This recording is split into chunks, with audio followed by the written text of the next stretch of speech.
ननद ले गई पूरा मायका। राशि की नई नई शादी हुई थी। बहुत सीधी सादी सी लड़की थी वो, और उसकी ननद प्रिया बहुत खूबसूरत थी। उसका एक बॉयफ्रेंड था जो बहुत ज्यादा डोमिनेटिंग था, और वो उसको इमोशनल ब्लैकमेल भी करता रहता था और उससे पैसे मांगता रहता था। अब देखो मेरा फोन कितना खराब हो गया है, नया लेना है पर अभी पैसों की थोड़ी तंगी चल रही है। अरे इसमें परेशान होने की क्या बात है, मैं दिला दूंगी नया फोन। अरे तुम कहाँ से दिलाओगी? मैं मतलब भैया है ना, वो मुझे मना थोड़ी ना करेंगे। ले लूंगी उनसे तुम्हारे लिए नया फोन। अच्छा, तुम्हारा भैया, भाई बड़ी मेहनत की है उन्होंने। मुझे भी ना उन जैसा ही बनना है भाई। बस मोहित प्रिया से ऐसी ही चिकनी चुपड़ी बातें करता था। प्रिया उससे बहुत जल्दी इम्प्रेस हो जाती है और दोनों शादी कर लेते हैं। मोहित के हाथ तो जैसे सोने की मुर्गी लग जाती है। शादी के बाद मोहित बिल्कुल अपनी माँ की कही बातों पर चलने लगता है।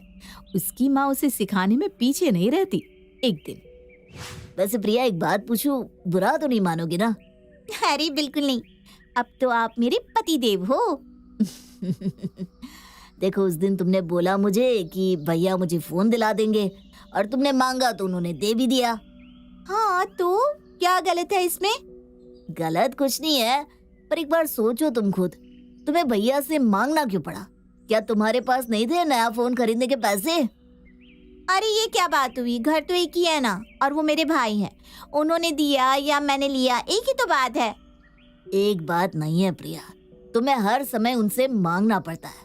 तुम्हें यह एहसास नहीं होता कि तुम्हारा अपना पिता के पैसों पर भी कोई हक है, हैं?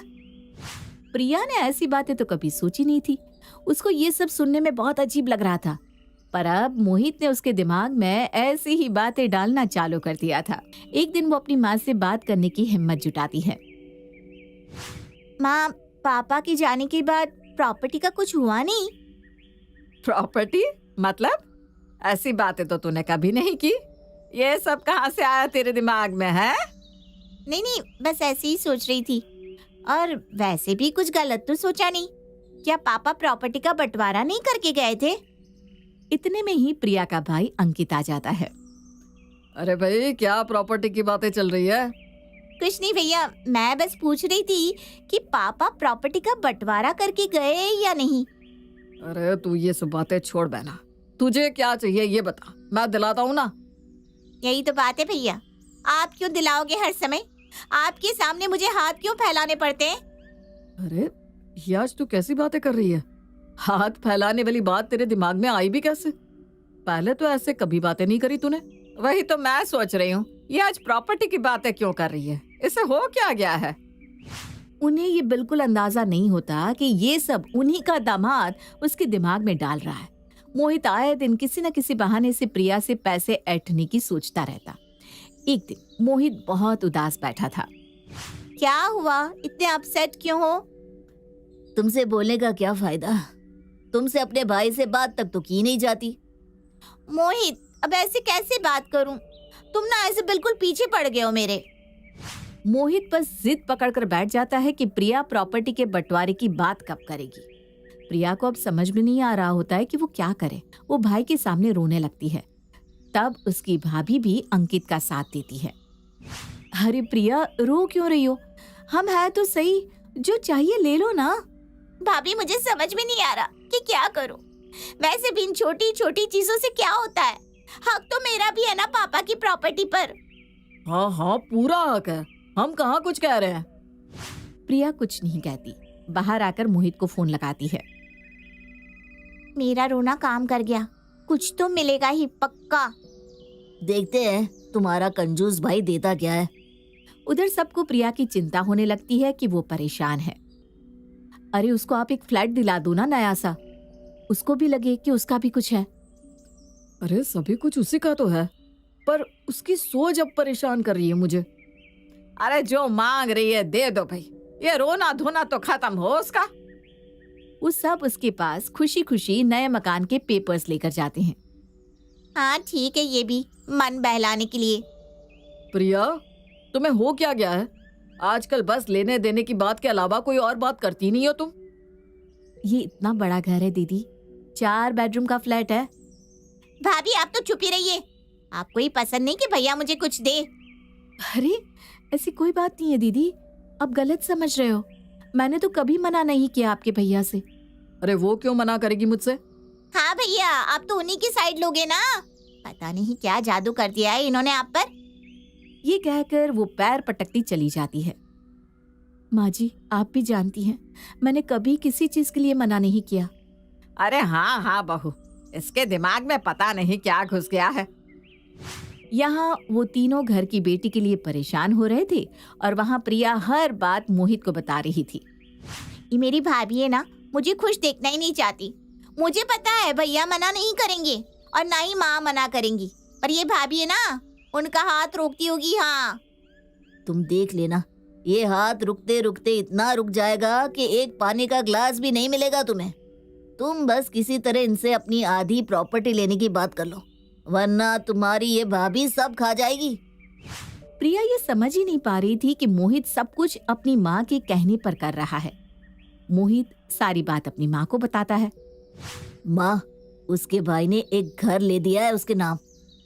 अरे घर से क्या होता है बेटा, मैंने तुझसे कहा था प्रॉपर्टी की बात करना उससे। अरे कोशिश तो कर रहा हूँ ना माँ। तू तो कोशिश ही करते रह जाना।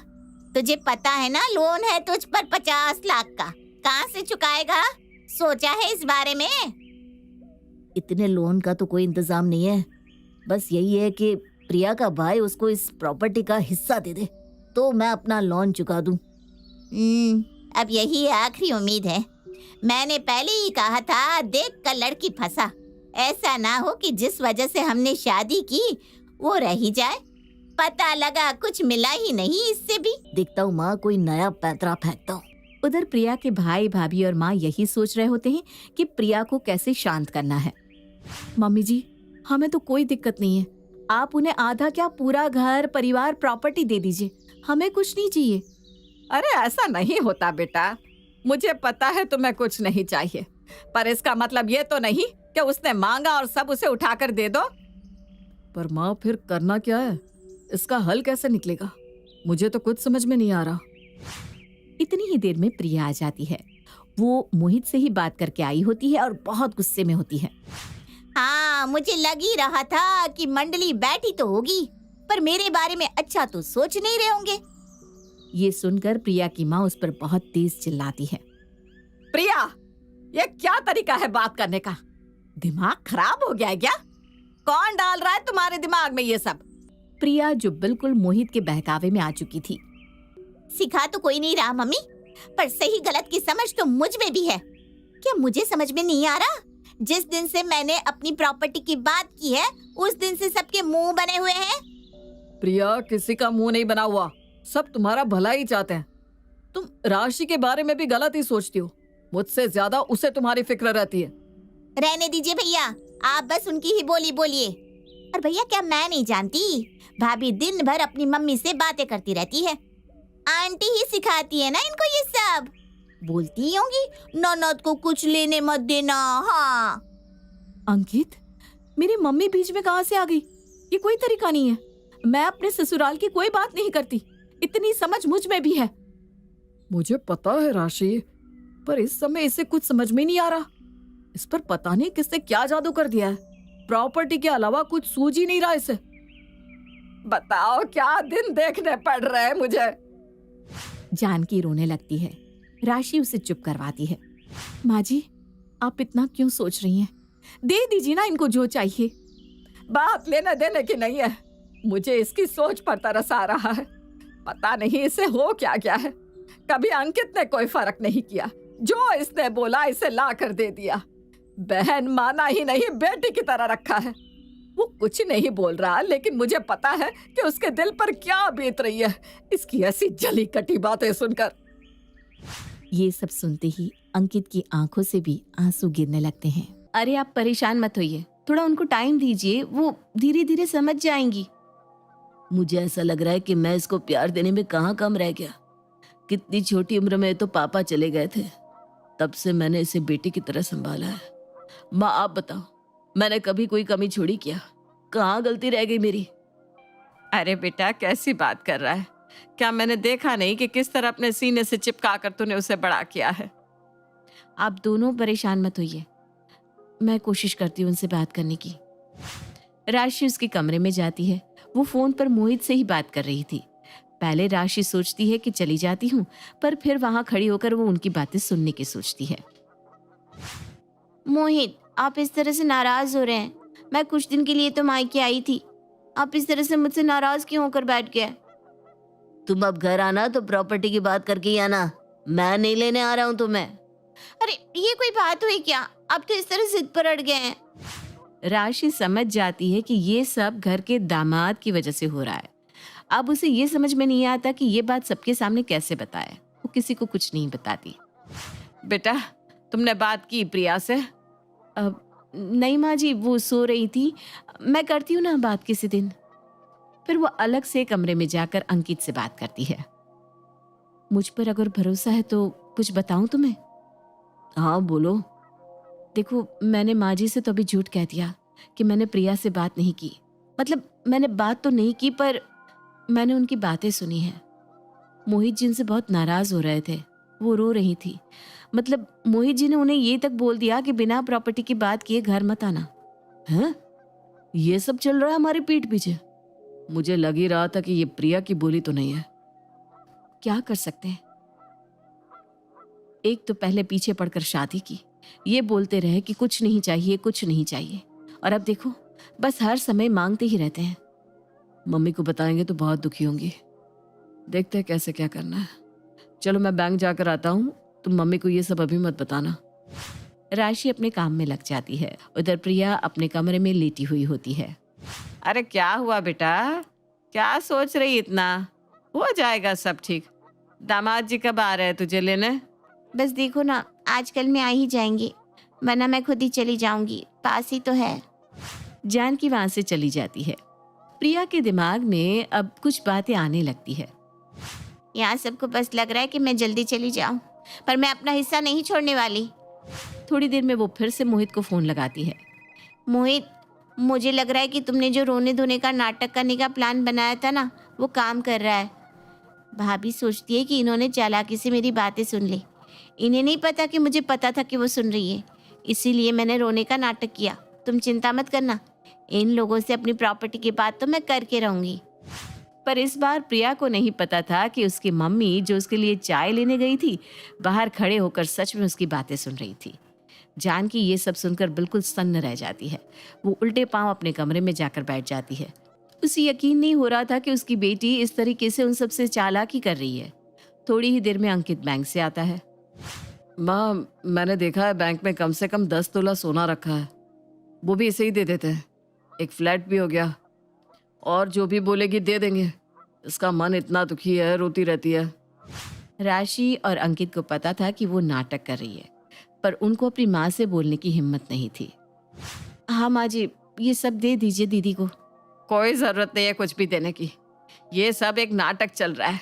मैं खुद अपने कानों से सुनकर आ रही हूँ। आपने भी सुन लिया? आपने भी सुन लिया का क्या मतलब? तुम दोनों को पता था? हाँ माँ जी, दीदी और मोहित जी जब बात कर रहे थे मैंने सुना था, पर अंकित ने आपको कुछ भी बताने से मना कर दिया था। चलो, पर अब जब बात सामने आ ही गई है तो इसका कुछ तो करना ही पड़ेगा। मुझे लग ही रहा था मम्मी कि ऐसा सब प्रिया तो सोच ही नहीं सकती। ये सब इसके कानों में कोई डाल रहा है। अब हमें थोड़ी समझदारी से काम लेना होगा। मैं सोच रहा हूँ कि एक बार मोहित जी का घर वापस से देख कर आऊं, और इस बार बिना बोले जाऊंगा। एक दिन अंकित उनके दामाद मोहित जी के घर बिना बताए चला जाता है। अरे ये घर तो बदला बदला लग रहा है, ना फूल नेत्र है ना ही सोफे, कहाँ गया सब? वो धीरे से आवाज लगाता हुआ अंदर जाता है। मोहित एक फटे हुए कुर्ते में बाहर आता है। वो अंकित को देखकर बिल्कुल सकपका जाता है। अरे आइए आइए, वो तो मैं सफाई कर रहा था ना, इसलिए ऐसे कपड़े पहने हुए हैं। अंकित समझ तो जाता है कि कुछ गड़बड़ है, पर कुछ कहता नहीं। अरे कोई बात नहीं, ये घर की बात है। और कैसा चल रहा है सब? फर्नीचर कहाँ चला गया? वो वो नया लेना है ना, तो बस पुराना बेच दिया। अच्छा अच्छा, कब लेना है? अब देखते, थोड़ा कहीं से सहारा हो जाता तो। कहीं से मतलब? मोहित सोचता है कि यही मौका है इसके कान में प्रॉपर्टी की बात डालने का। वो प्रिया कह रही थी कि आप उसको कुछ देने वाले हैं। नहीं तो ऐसा तो कुछ भी नहीं है। पापा विल लिख कर गए हैं, प्रिया को जो देना था वो हम दे चुके हैं। पर जहाँ तक मुझे पता है प्रॉपर्टी पर तो बेटी का भी हक होता है। हाँ, लेकिन अगर विल में साफ साफ लिखा हो तो फिर कोई कंफ्यूजन ही नहीं है। इतना कहकर वो उठकर जाने लगता है। जाते जाते वो घर पर एक नजर मार कर जाता है। थोड़े आगे जाकर उसे मोहित के घर का सोफा और फर्नीचर दिखता है। भैया ये किसका है, बेचना है क्या? बेचना? नहीं नहीं भैया, ये तो किराए के लिए होता है, 1 वीक के लिए। इस मोहित ने लिया था ना अभी। इस मोहित ने मतलब ये तो अच्छे करके है ना। अरे भैया नए हैं क्या मोहल्ले में? इन लोगों पर तो इतना लोन है, कर्जे चढ़े हुए हैं। ये सब सुनकर अंकित चुपचाप वहां से घर चला जाता है। घर आते ही प्रिया अंकित पर बरस पड़ती है। आपने क्यों बोला मोहित से? अच्छा, तो खबर पहुंच गई यहाँ तक? खबर पहुंचने वाली क्या बात है इसमें? बात तो सही है ना। आपका कोई इरादा नहीं है मुझे कुछ देने का? अरे क्या नहीं दिया, इतना बड़ा फ्लैट दे दिया, इतना सारा सोना तेरे नाम कर दिया, मम्मी ने अपनी सारी ज्वेलरी तुझे दे दी। पर जो चाहिए वो तो नहीं दे रहे हैं ना। प्रिया एक बात सच सच बताना, ये प्रॉपर्टी वाली बात तेरी अपनी है या मोहित जी ने डाली है तेरे दिमाग में? ये सुनकर प्रिया 2 मिनट के लिए चुप हो जाती है। अब मेरी बात ध्यान से सुन। फिर अंकित उसे सारी बात बताता है कि वो मोहित के घर गया था और वहां उसे क्या पता चला उसके बारे में। वो सब सुनकर प्रिया बहुत शॉक्ड हो जाती है। मुझे तो ये सब पता ही नहीं था। अब मैं क्या करूं? देख, अब ऐसा कर कि उसको बोल कि तुझे प्रॉपर्टी का कुछ भी हिस्सा नहीं मिल रहा है, फिर तू देख वो क्या बोलता है। मैं ये लिख कर देता हूँ कि वो कुछ न कुछ इश्यू क्रिएट करके तुझसे पीछा छुड़ाना चाहेगा। नहीं नहीं भैया, ऐसा नहीं होगा। मोहित मुझे प्यार बहुत करता है, वो ऐसे नहीं छोड़ेगा मुझे। राशि, भैया कुछ बोल रहे हैं तो करके देखना बेटा। ठीक है माँ, अगर आप सबको ऐसा लगता है कि बस वो प्रॉपर्टी के लिए मेरे साथ है तो मैं आपके कहने पर उसका टेस्ट ले लेती हूँ। पर आप देखना, आप सब लोगों की सोच गलत निकलेगी। वो मोहित को फोन लगाती है और स्पीकर पर रखती है। हेलो जी, क्या कर रहे हैं? कुछ नहीं करा, तुम्हें तो कुछ पड़ी नहीं मेरी। मोहित, पर तुम ना प्रॉपर्टी का करने क्या वाले हो? हम तो एक दूसरे से प्यार करते हैं ना, कि पैसा और प्रॉपर्टी कहाँ से आ गई बीच में? वो सब ठीक है, पर मैंने भी तो सोचा था कि एक अच्छे अमीर घर से हो तो मेरे काम आओगी। काम आओगी? क्या मतलब? ये सुनकर सब एक दूसरे को देखने लगते हैं। प्रिया को भी कुछ कुछ बातें अब समझ में आ रही थी। देखो, मुझे तो प्रॉपर्टी में से कुछ भी नहीं मिल रहा। अब तुम क्या करोगे? देखना पड़ेगा। मतलब ये कि मुझ पर भी 50 लाख का लोन है, मुझे भी तो देखना है। तुमसे नहीं तो कहीं और से, किसी और से ये जरूरत पूरी तो करनी होगी। तो मेरे साथ भी जरूरत के लिए जुड़े हुए थे। ये सुनकर मोहित फोन काट देता है। प्रिया ये सब देख सुनकर शॉक्ड रह जाती है। उसे भी समझ में आ जाता है कि भैया, भाभी और माँ सही कह रहे थे। वो उन सब से फिर सॉरी कहती है।